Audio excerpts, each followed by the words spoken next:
Retour sur la première journée de l'étape marathon. Sébastien Loeb, légende du rallye, a subi 3 crevaisons dans la 4e étape.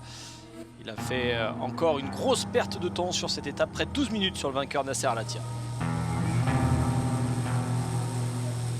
On a changé 3 fois la roue parce que la dernière crevaison, on a dû la rechanger quand même pour une autre roue déjà crevée parce que la jante était détruite. Donc on a fini en détruisant la suivante.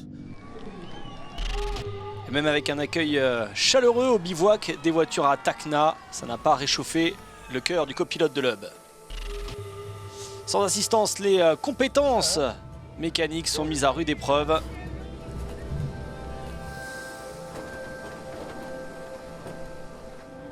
Et à Tacna, on pourrait chanter la chanson « Si j'avais un marteau ».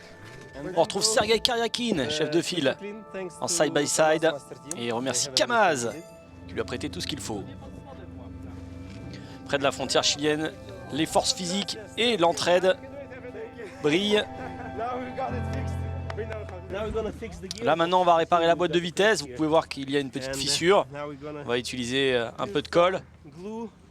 Et j'espère que ce sera sec pour demain. Les réparations tardent dans la nuit. L'heure du repas ensuite est l'occasion de se rattraper. Avant une nuit passée notamment dans les lits superposés. Et alors que le matin se lève, l'humeur de Daniel Elena n'est pas améliorée. Pas content du roadbook. Il a fallu le persuader pour reprendre la route.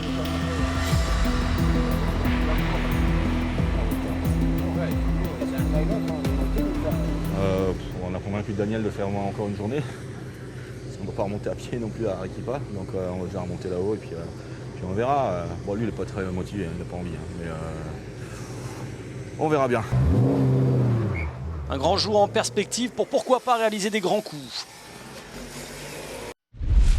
Voici d'ailleurs la carte de cette 5e étape avec 2 tronçons de spécial. Le premier plus long que le second. 451 km à parcourir donc. Un bel effort avant la journée de repos.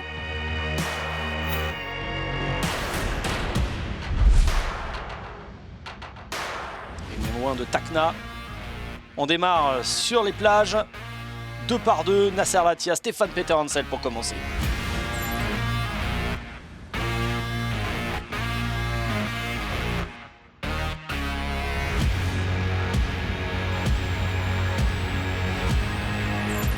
On retrouve ensuite Nani Roma et Jacob Prigonski, rivaux pour le podium, alors que Yazid Al-Rajhi était plus rapide également sur la ligne que Loeb. Le Saoudien va rencontrer des difficultés majeures ensuite. Le Français a pris le bon sillon, il a bien négocié les dunes et terminé la première partie de la spéciale avant la neutralisation de la course en première place avec près de 10 minutes d'avance sur Al-Attiyah. Il va d'ailleurs remporter cette étape. Trop de brouillard sur la fin de partie. On a décidé d'annuler la dernière partie de spéciale.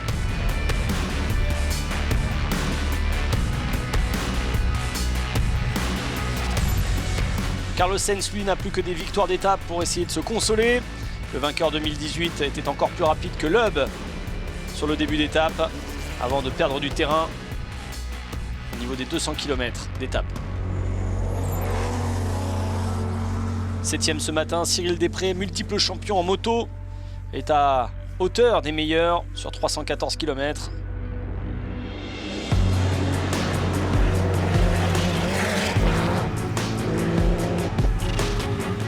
Peter Hansel, lui, a été plus rapide qu'Al-Attiyah sur le début d'étape.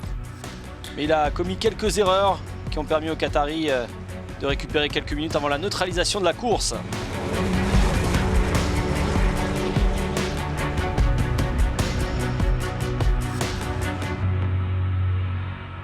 Malheureusement, là, juste dans les dunes, on s'est posé, on a fait une erreur. Enfin, c'est moi qui n'ai pas vu un gros trou, on s'est tanké, donc on a perdu quelques minutes, mais voilà, on reste pas très loin de Nasser. C'est Nasser, le grand vainqueur de la journée dans cette catégorie auto, avec 137 km qui n'ont pas été parcourus. Nani Roma, lui, avec sa 4 roues motrices mini, a pris la 3e place avant la neutralisation devant Peter Hansel.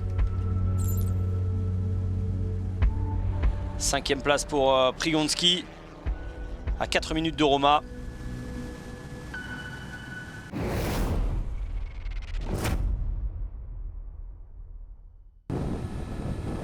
Et dans la catégorie side-by-side, Sergei Karyakin a eu des ennuis aujourd'hui. Il avait 11 minutes et 26 secondes d'avance. Le Russe a ensuite perdu tout cet avantage. Et il était à plus de 23 minutes à mi-parcours dans cette 5e étape.